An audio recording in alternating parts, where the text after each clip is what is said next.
પ્રકરણ 1 ભારતનો વારસો. વિદ્યાર્થી મિત્રો, ભારત પ્રાચીન સંસ્કૃતિ ધરાવતો દેશ છે.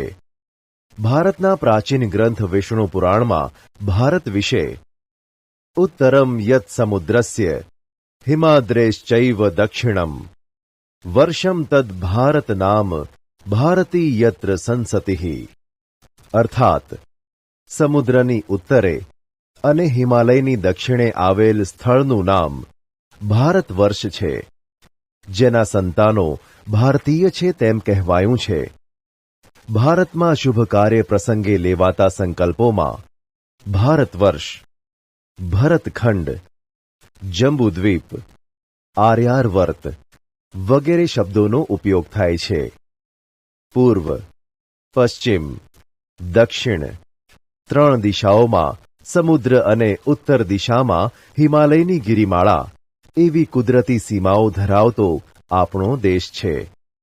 આપણા દેશની સમૃદ્ધિથી આકર્ષાઈને અનેક વિદેશી પ્રજાઓ વ્યાપાર કરવા આવી, સ્થાયી થઈ અને ભારતીય સંસ્કૃતિના મહાનદમાં ભળી ગઈ.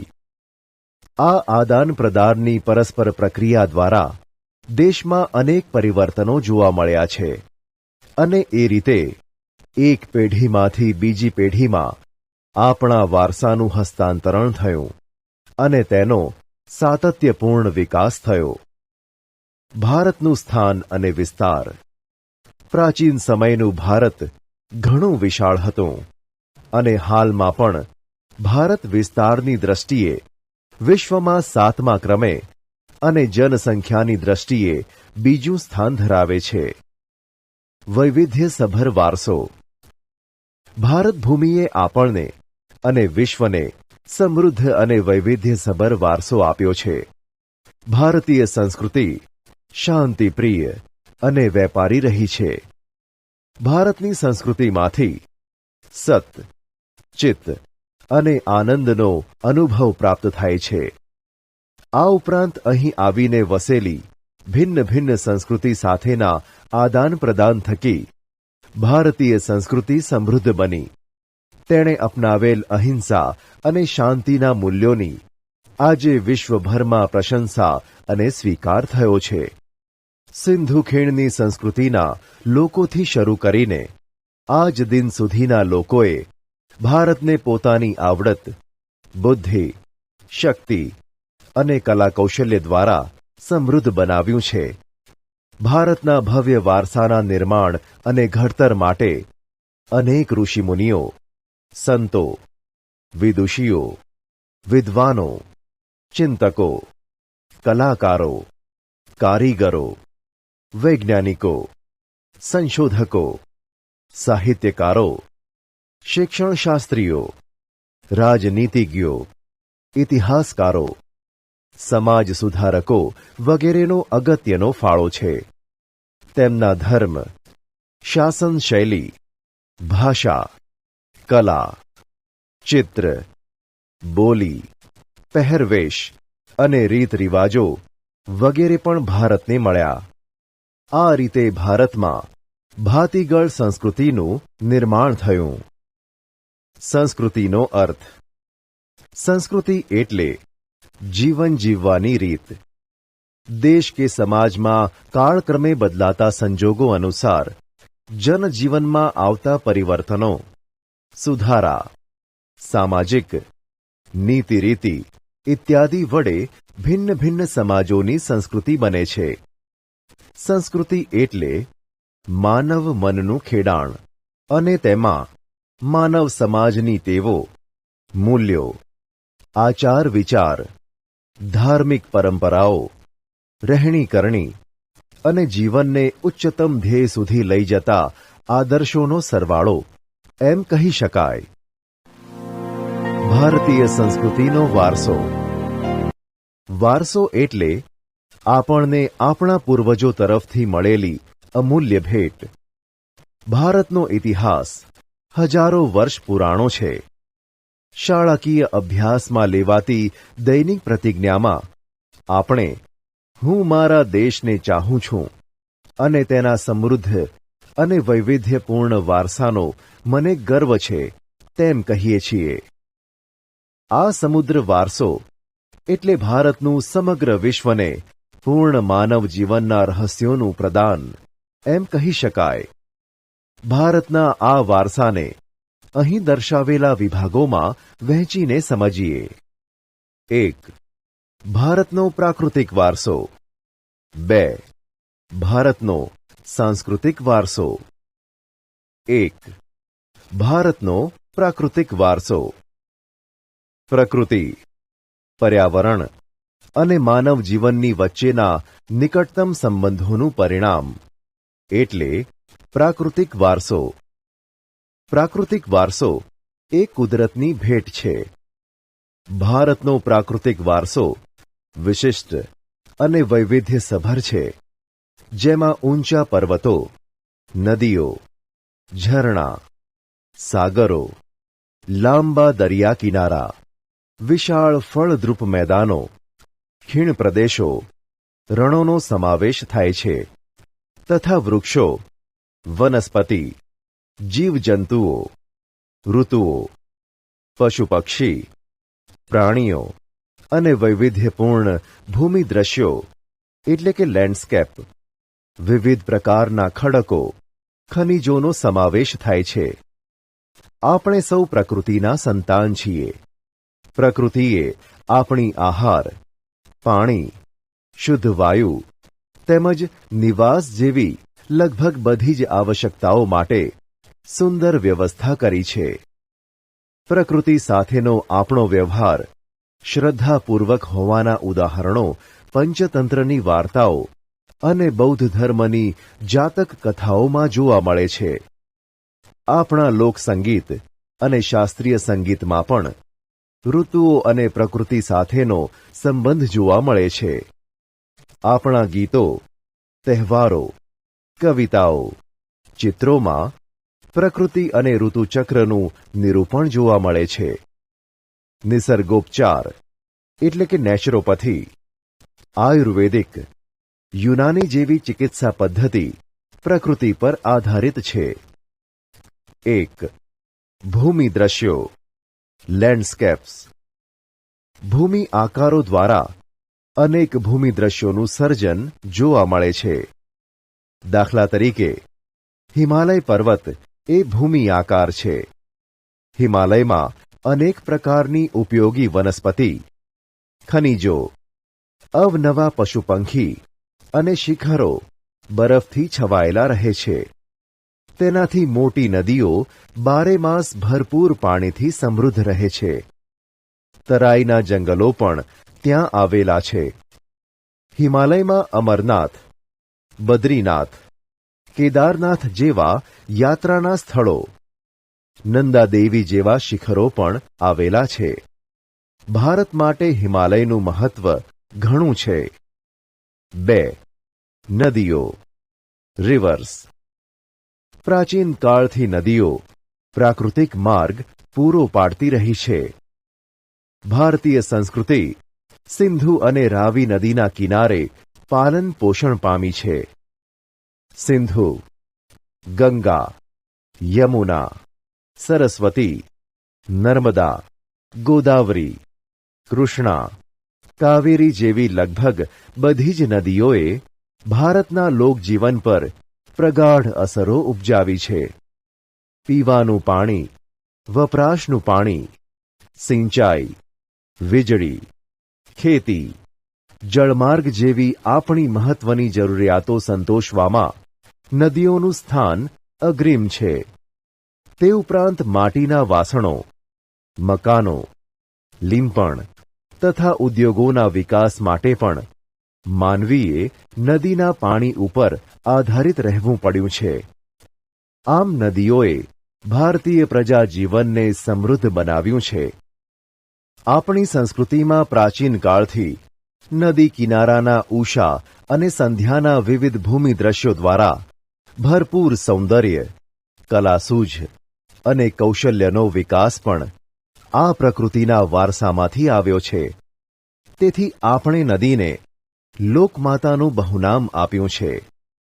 3. વનસ્પતિ જીવન, વેજીટેશન. ભારતની પ્રજા આદિ સમયથી પર્યાવરણ પ્રેમી રહી છે, જેની સાક્ષી તેનો વૃક્ષ પ્રેમ, પુષ્પ પ્રેમ અને છોડવાઓ પરત્વેનો આદર સૂચવે છે. માણસ, પ્રાણી, પશુ પક્ષીના આહાર માટે વનસ્પતિ પર આધાર રાખવો પડે છે.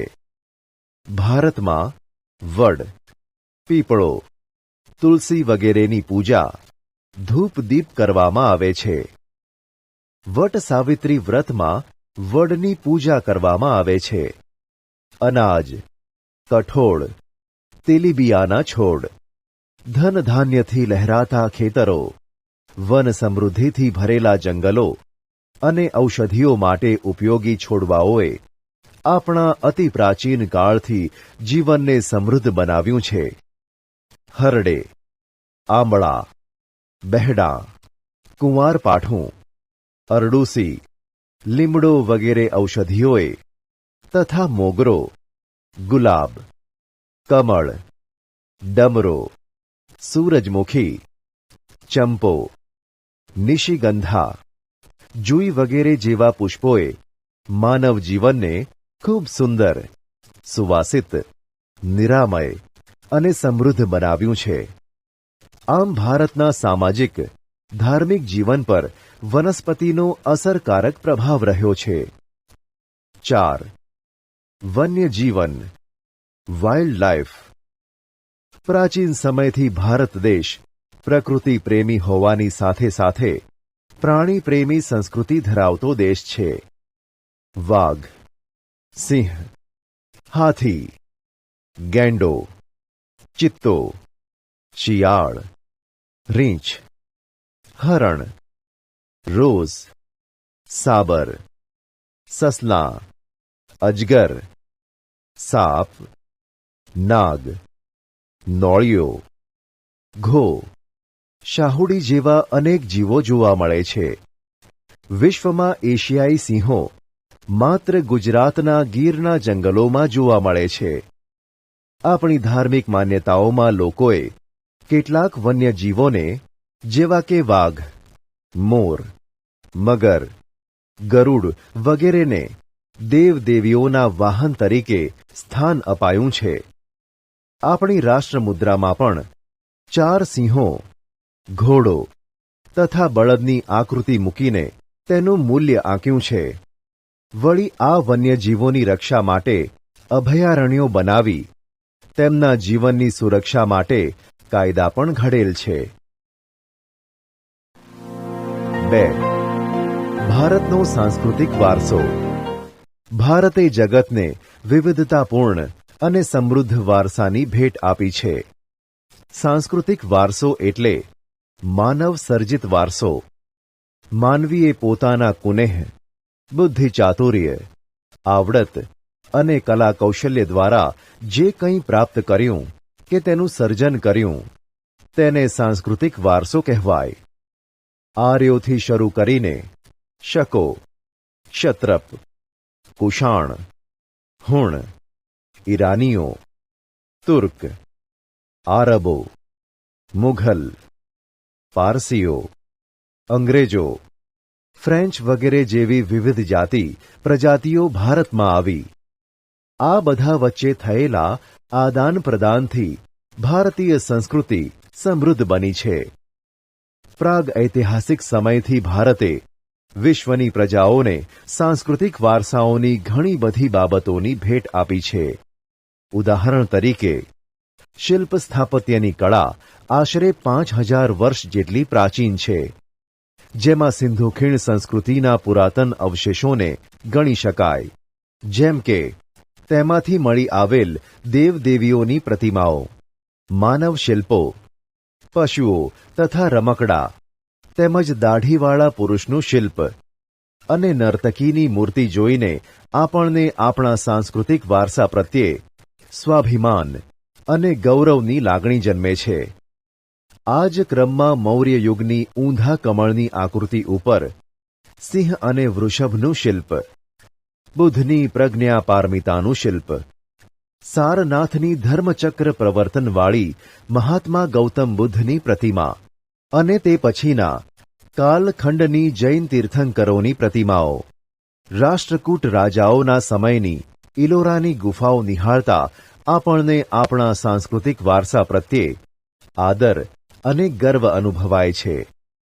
આપણા સાંસ્કૃતિક વારસામાં મંદિરો, શિલાલેખો, સ્તૂપો, વિહારો, ચૈત્યો, મકબરા, મસ્જિદો, કિલ્લાઓ, ગુંબજો, રાજમહેલો, દરવાજા, ઇમારતો, ઉત્ખનન કરેલા સ્થળો તેમજ ઐતિહાસિક સ્મારકોનો સમાવેશ કરી શકાય. આપણા સ્વાતંત્ર્ય સંગ્રામના ઐતિહાસિક સ્થળો જેવા કે સાબરમતી આશ્રમ, દાંડી, બારડોલી, વર્ધા, શાંતિનિકેતન, કોલકાતા, દિલ્હી વગેરે પણ સાંસ્કૃતિક વારસા તરીકે ઓળખી શકાય. ભાષા, લિપિ, અંકો, શૂન્યની શોધ, ગણિત, પંચાંગ, ખગોળ, લોખંડ, સાહિત્ય, ધર્મ, યુદ્ધશાસ્ત્ર, રથ, રાજ્યશાસ્ત્ર, પ્રાણીશાસ્ત્ર, વનસ્પતિશાસ્ત્ર, વાસ્તુશાસ્ત્ર, ધર્મો, ગણતંત્ર, ન્યાયતંત્ર, વિધિવિધાન, પર્યાવરણ સુરક્ષા આદિ ઘણી મહત્વની શોધો પણ ભારતમાં થઈ છે. જૈન બૌદ્ધ પ્રવાસન સ્થળો. ગુજરાતમાં જૈન અને બૌદ્ધ ધર્મનો પ્રચાર પ્રસાર થયેલો, જેના આધાર સ્વરૂપે ગુજરાતમાં વડનગર, તારંગા, ખંભાલીડા, જૂનાગઢ, શામળાજી, કોટેશ્વર, તળાજા, ઢાંક, ઝઘડિયા વગેરે સ્થળોએ બૌદ્ધ અને જૈન ગુફાઓ જોવા મળે છે. ગુજરાતના મેળાઓ. ગુજરાતની ભાતીગળ સંસ્કૃતિમાં વિવિધ સ્થળોએ પરંપરાગત રીતે ધાર્મિક, સામાજિક મહત્વ ધરાવતા મેળાઓ યોજાય છે. જે પૈકી મુખ્ય મેળાઓની વિગત આ પ્રમાણે છે. મોઢેરાનો મેળો. મેળાનું સ્થળ મહેસાણા, મોઢેરા. મેળાની તિથિ અને મેળાનો સમય શ્રાવણ વદ અમાસ. બહુચરાજીનો મેળો. બહુચરાજી પાટણ, ચૈત્ર સુદ પૂનમ. શામળાજીનો કાળિયા ઠાકોરનો મેળો. શામળાજી, અરવલ્લી. કારતક સુદ 11 અમાસ. ભાદરવી પૂનમનો મેળો. અંબાજી, બનાસકાંઠા. ભાદરવા સુદ પૂનમ. ભવનાથનો મેળો. ગિરનાર, જૂનાગઢ. મહાવદ 9-12.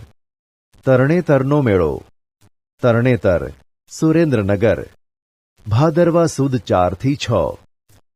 ભડિયાદનો મેળો. ભડિયાદ, અમદાવાદ. રજબ માસની તારીખ 9, 10, 11. નકળંગનો મેળો. ભાવનગર. ભાદરવા વદ અમાસ. માધવપુરનો મેળો. માધવપુર, પોરબંદર. ચૈત્ર સુદ 9-13. વૌઠાનો મેળો. ધોળકા, અમદાવાદ. કારતક સુદ પૂનમ. મીરા દાતારનો મેળો. ઉનાવા, ઊંઝા. રજબ માસની તારીખ 16-22. ડાંગ દરબારનો મેળો. આહવા, ડાંગ. ફાગણ સુદ પૂનમ. ગોળ ગધેડાનો મેળો. ગરબાડા, દાહોદ. હોળી પછીના 5મા કે 7મા દિવસે. કાર્તિકી પૂર્ણિમાનો મેળો. સોમનાથ, ગીર. ફાગણ સુદ પૂનમ. ભાંગુરિયાનો મેળો. છોટા ઉદેપુર અને કવાંટ. હોળીથી રંગ પાંચમ સુધી. ગુજરાતનો સાંસ્કૃતિક વારસો. સાંસ્કૃતિક, પૌરાણિક અને પુરાતત્વીય મહત્વ ધરાવતા સ્થળોમાં ધોળકા તાલુકામાં આવેલું લોથલ, સુરેન્દ્રનગર જિલ્લામાં લીંબડી તાલુકામાં આવેલું રંગપુર, કચ્છ જિલ્લામાં આવેલું ધોળાવીરા, રોઝડી અથવા શ્રીનાથગઢ કે જે રાજકોટ જિલ્લામાં આવેલું છે વગેરે મુખ્ય છે. વડનગરનું કીર્તિ તોરણ, જૂનાગઢમાં આવેલો સમ્રાટ અશોકનો શિલાલેખ, મોઢેરાનું સૂર્ય મંદિર, ચાંપાનેરનો દરવાજો, સિદ્ધપુરનો રુદ્ર મહાલય, વિરમગામનું મુનસર તળાવ, અમદાવાદ જામા મસ્જિદ, ઝૂલતા મિનારા, સીદી સૈયદની જાળી, હઠીસિંગના દેહરા, પાટણનું સહસ્ત્રલિંગ તળાવ, વડોદરાનો રાજમહેલ, જૂનાગઢનો મોહબ્બત ખાનનો મકબરો, નવસારીની પારસી અગિયારી વગેરે ઐતિહાસિક મહત્વ ધરાવતા જોવાલાયક સ્થળો છે.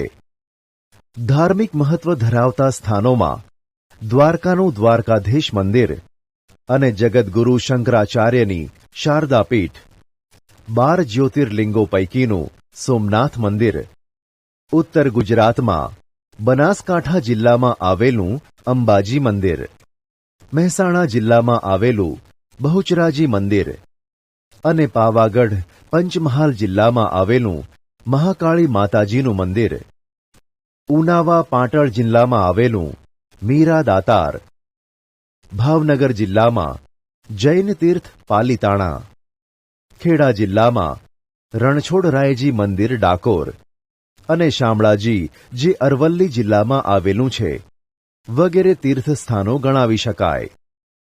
ગુજરાતમાં જાણીતા ધાર્મિક, સામાજિક અને પ્રવાસનલક્ષી સ્થળોમાં વિજયનગર સાબરકાંઠા જિલ્લામાં આવેલું પોળો, પતંગોત્સવ અને કાંકરિયા કાર્નિવલ અમદાવાદ, તાનારીરી મહોત્સવ વડનગર, ઉત્તરાર્ધ નૃત્ય મહોત્સવ મોઢેરા અને કચ્છનો રણોત્સવ વગેરેનો સમાવેશ થાય છે.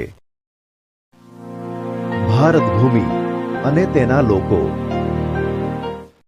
આદિમાનવ ભારતમાં તેમજ પૂર્વ દક્ષિણ આફ્રિકામાં એક સાથે ઉત્પન્ન થયા.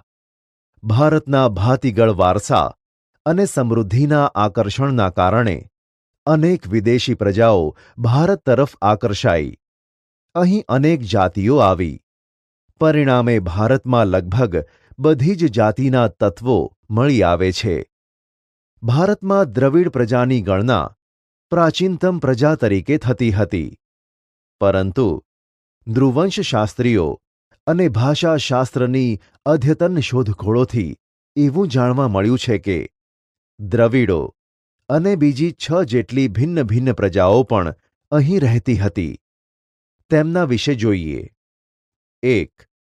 નેગ્રીટો, હબ્સી પ્રજા. નેગ્રીટો અથવા નિગ્રો જાતિ એટલે કે હબ્સીઓ ભારતના સૌથી પ્રાચીન નિવાસીઓ છે. કેટલાક ઇતિહાસકારોનું માનવું છે કે નેગ્રીટો અથવા નિગ્રો એટલે કે હબ્સીઓ આફ્રિકામાંથી બલુચિસ્તાનના રસ્તે થઈ ભારતમાં આવેલા. તેઓ વર્ણે શ્યામ, 4 થી 5 ફૂટ ઊંચા અને માથે વાંકડિયા વાળ ધરાવતા હતા. 2. ઓસ્ટ્રેલોઇડ, નિષાદ પ્રજા. આ પ્રજા અગ્નિ એશિયામાંથી આવેલી હતી. તેઓનો રંગ શ્યામ, લાંબુ અને પહોળું માથું, ટૂંકું કદ, ચપટું નાક તેમની શારીરિક વિશેષતા હતી. ભારતમાં આવેલા આર્યો તેને નિષાદ કહેતા. ભીલી પ્રજા માટે નિષાદ શબ્દ પ્રયોજવામાં આવતો હતો. ભારતની કોલ અને મુંડા જાતિ, અસમની ખાસી પ્રજા, નિકોબાર અને બ્રહ્મદેશ, હાલનું મ્યાનમારની જાતિઓમાં આ પ્રજાના લક્ષણો વિશેષ જોવા મળે છે. ભારતની સંસ્કૃતિ અને સભ્યતાના વિકાસમાં આ પ્રજાનો ફાળો વિશિષ્ટ છે. તેઓ માટીના વાસણો બનાવવા, ખેતી કરવી, સુતરાઉ કાપડનું વણાટકામ કરવું વગેરે જેવા કેટલાક કૌશલ્યો માટે જાણીતા હતા. તેઓ પોતાની ધાર્મિક માન્યતાઓ ધરાવતા હતા. 3. દ્રવિડ લોકો.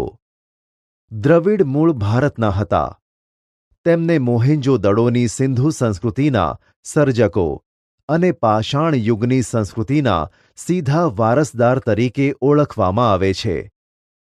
ઉત્તરમાંથી આવેલી વિવિધ પ્રજાની ભાષા અને સાંસ્કૃતિક લક્ષણો ટકી રહ્યા. સમયાંતરે આ લોકો દ્રવિડ કહેવાયા. દ્રવિડોએ માતા રૂપે દેવી એટલે કે પાર્વતી અને પિતૃરૂપે પરમાત્માનો એટલે શિવની પૂજાની સમજ આપી. દીપ, ધૂપ અને આરતીથી પૂજા કરવાની પરંપરા દ્રવિડોએ આપી હોવાનું મનાય છે. આ ઉપરાંત પ્રકૃતિ પૂજા, પશુ પૂજા વગેરે દ્રવિડોની ભેટ છે. દ્રવિડોના મૂળ દેવો આર્યોએ સ્વીકારી લીધા અને તેમને સંસ્કૃતિના દેવો તરીકે પુનઃસ્થાપ્યા. સમય જતાં ઉત્તરના પ્રચંડ પ્રભાવ હેઠળ દ્રવિડોમાં આર્ય સંસ્કૃતિ ઊંડે સુધી વ્યાપી ગઈ. આંતરજ્ઞાતીય લગ્ન સંબંધો પણ પ્રસર્યા. દ્રવિડોમાં માતૃમૂલક કુટુંબ પ્રથા પ્રચલિત હતી. તેઓએ અવકાશી ગ્રહોના ક્ષેત્રમાં અને વિવિધ કલાઓ જેવી કે કાંતવું વણવું, રંગવું, હોડી તરાપા જેવા ક્ષેત્રોમાં તેમનું વિશેષ પ્રદાન જોવા મળે છે. આર્યોના પ્રભુત્વ બાદ તેઓ દક્ષિણ ભારત તરફ ખસતા ગયા અને ત્યાં સ્થિર થયા. આજે દક્ષિણ ભારતમાં દ્રવિડ કુળની તમિલ, તેલુગુ, કન્નડ અને મલયાલમ જેવી ભાષાઓ બોલતા લોકો વસે છે. પ્રારંભિક તમિલ સાહિત્ય ઉર્મિની અભિવ્યક્તિથી ભરેલું છે. 4. અન્ય પ્રજાઓ. આ ઉપરાંત ભારતમાં મોંગોલોઇડ, અલ્પાઇન, ડિનારિક અને આર્મેનોઇડ પ્રજા પણ હતી. મોંગોલોઇડ. આ પ્રજા ઉત્તર પશ્ચિમ ચીનમાંથી તિબેટમાં થઈ ભારતમાં આવી. તેમણે ઉત્તર આસામ, સિક્કિમ, ભૂતાન, પૂર્વ બંગાળ વગેરેમાં વસવાટ કર્યો. સમય જતાં તેમનું ભારતીયકરણ થયું. આ પ્રજાનો વર્ણ પીળો, ચહેરો ચપટો, ઉપસેલા ગાલ અને બદામ આકારની આંખો જેવા શારીરિક લક્ષણો ધરાવતી હતી. મોંગોલોઇડ લોકો પીળા વર્ણના હોવાથી તે કિરાત તરીકે ઓળખાતા. અલ્પાઇન, ડિનારિક અને આર્મેનોઇડ. આ પ્રજાઓ કે જે મધ્ય એશિયામાંથી આવેલી પ્રજાઓ છે. આ 3 જાતિઓ એક સમાન ભૌતિક ગુણો ધરાવે છે. આ પ્રજાના અંશો ખાસ કરીને મહારાષ્ટ્ર, બંગાળ, ઓડિશા, ગુજરાત અને સૌરાષ્ટ્રમાં વધુ પ્રમાણમાં જોવા મળે છે. 5. આર્યો. ભારતની આર્ય સભ્યતાના નિર્માતાઓ આર્ય એટલે કે નોર્ડિક લોકો હતા. પ્રાચીન કાળમાં હિન્દુઓ આર્ય કહેવાતા. તેઓની મુખ્ય વસ્તી જે પ્રદેશમાં હતી તે પ્રદેશને આર્યાર્વર્ત નામ અપાયું હતું. પ્રાચીન સમયમાં પ્રથમ આર્ય વસ્તી વાયવ્ય ભારતમાં હતી.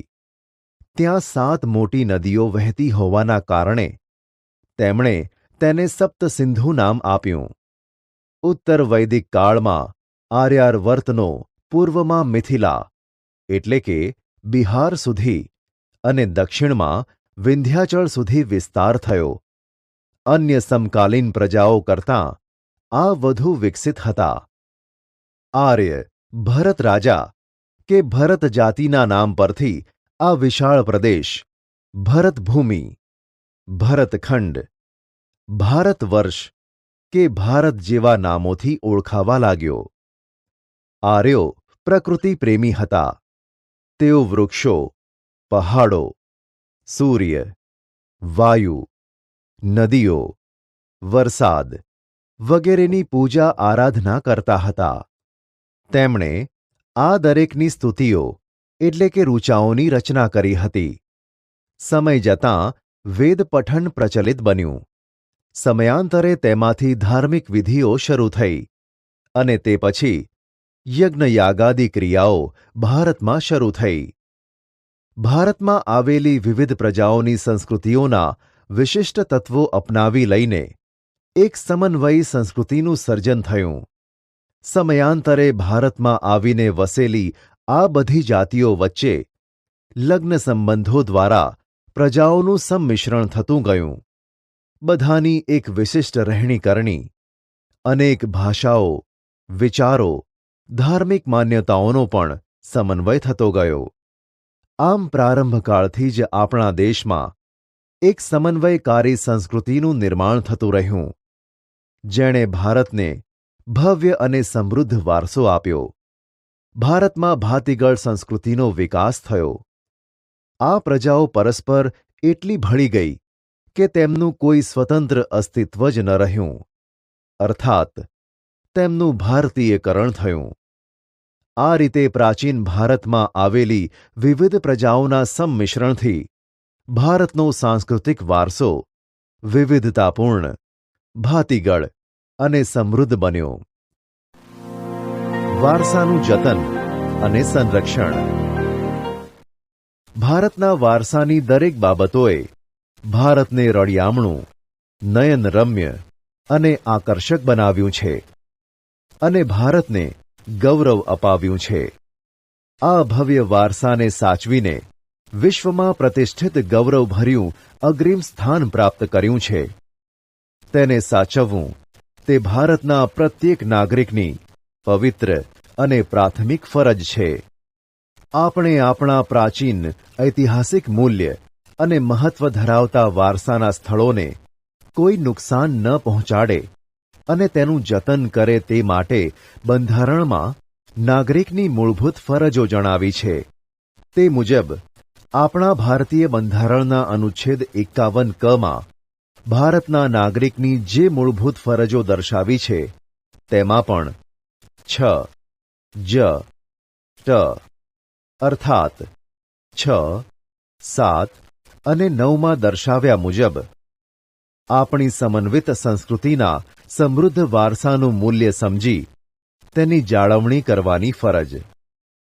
જંગલો, તળાવો, નદીઓ અને વન્ય પશુ પંખીઓ સહિત કુદરતી પર્યાવરણનું જતન કરવાની અને તેની સુધારણા કરવાની અને સર્વ જીવો પ્રત્યે અનુકંપા રાખવાની ફરજ. જાહેર મિલકતોનું રક્ષણ કરવાની અને હિંસાનો ત્યાગ કરવાની ફરજોનો સમાવેશ કરવામાં આવ્યો છે.